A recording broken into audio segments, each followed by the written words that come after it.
17 नं जबाइजार समस्थियाव जितु जोंहा दा साब्रै केन्डिडेट दङ। बे साब्रै केन्डिडेटनि गेजेराव जोङो मोनब्रै खनियाव बादायलायनाय जादों बा जागोन।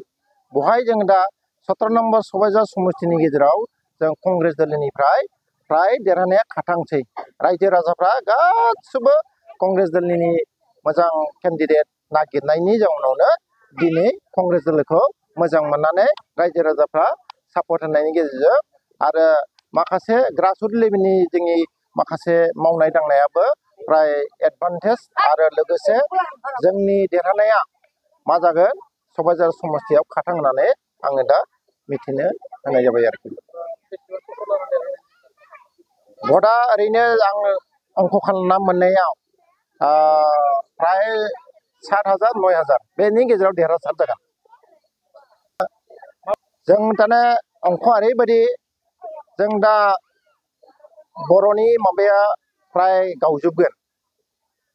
बाय गावग्रा मोनब्रै खनायाव गावगोन। दा बे हिसाबै 4,000-6,000 बायदि गोलैगोन। बे 4,000-6,000 गेजेराव दा माखासे बेंगलि फेडारेसन दङ।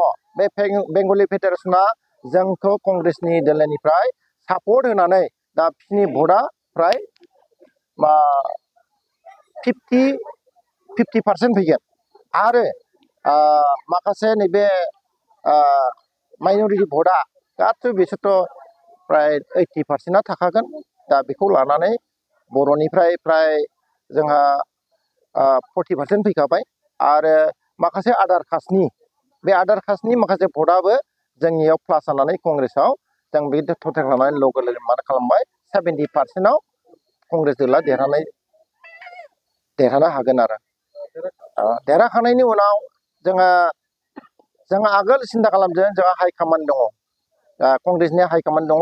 हाइकमान्डआ मोनसे सिन्था सारा खालामदों माने सरकारखौ नाथाय कंग्रेस दोल नङाबा माब्लाबो गभर्नमेन्ट दानो हानाय नङा बिटिसिआव। दा बेनिखायनो फ्राय 1 नम्बर प्लास दङ जोंहा।